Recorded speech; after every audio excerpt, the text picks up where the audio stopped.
Supposons que vous soyez à l'œuvre dans une mission d'évangélisation. Vous avez rendu votre témoignage, mais il n'a pas été écouté. L'ennemi vous suggère alors de laisser ces gens, d'abandonner la partie. Mais au contraire, demeurez là, restez sur vos positions, ne cédez pas le terrain. Vous dites qu'ils ne veulent pas accepter votre témoignage. Dans ce cas, priez. Demeurez ferme sur votre terrain par la prière, jusqu'à ce que le Seigneur enlève tout ce qui s'oppose à son action. Ou bien, il y a un certain domaine dans votre vie où vous êtes toujours vaincu. Prenez donc la détermination, au nom de Christ, que ce terrain soit conquis pour lui. Maintenez votre position et ayez bon courage. Bien que l'ennemi vous ait vaincu, qu'il ait gagné un avantage sur vous comme il le fit à Haï, et que vous vous soyez enfui devant lui, vous pouvez reconquérir le terrain perdu, et vous devez le faire avant de pouvoir faire un pas de plus en avant. C'est une chose terrible que de tourner le dos à l'ennemi et de laisser les puissances des ténèbres vous les déloger d'une position avancée que Dieu vous avait donnée. Une fois que vous avez mis votre pied au nom de Dieu sur un terrain quelconque, maintenez-le et ne permettez à rien ni à personne de vous en chasser. Si c'est Dieu qui vous y a établi, même s'il fallait attendre des années avant que des résultats visibles vous soient accordés.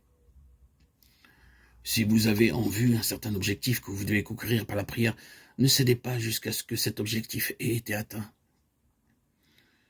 Dieu donne à ceux de ses enfants qui réellement ont traversé le Jourdain et se tiennent sur la rive de Canaan un certain sens de résistance spirituelle qui s'oppose à l'ennemi et nous porte à nous écrier: les puissances des ténèbres veulent me faire la guerre aussi, je leur déclare la guerre également, bien que je préférasse la paix. La guerre au nom de Jésus-Christ pour déloger les armées de Satan de toutes les forteresses où elles se sont retranchées. Cette guerre se poursuivra jusqu'au jour où son Église sera délivrée et enlevée à sa rencontre dans les airs. Il devient chaque jour plus évident que dans la mesure où l'Église de Christ émergera du côté positif de la victoire de Golgotha, elle sera délivrée de l'emprise du diable. Et que c'est là l'expérience qui la rendra libre en vue de sa réunion avec son chef ressuscité. L'horizon s'éclaire, la lumière de la victoire et du triomphe paraît à nos yeux. La libération glorieuse de tous les enfants de Dieu qui ont été abusés par les puissances des ténèbres est possible. Elle s'approche.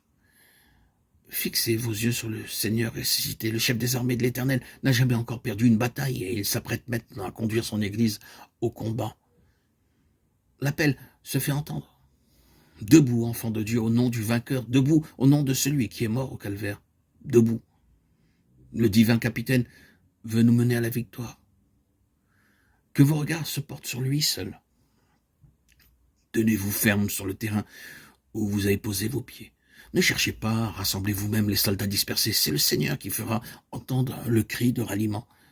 Ce qu'il vous demande, c'est de tenir ferme sur le terrain conquis, en ce lieu avancé où il vous a placé. Alors, au travers de tous les obstacles, vous remporterez la victoire en son nom.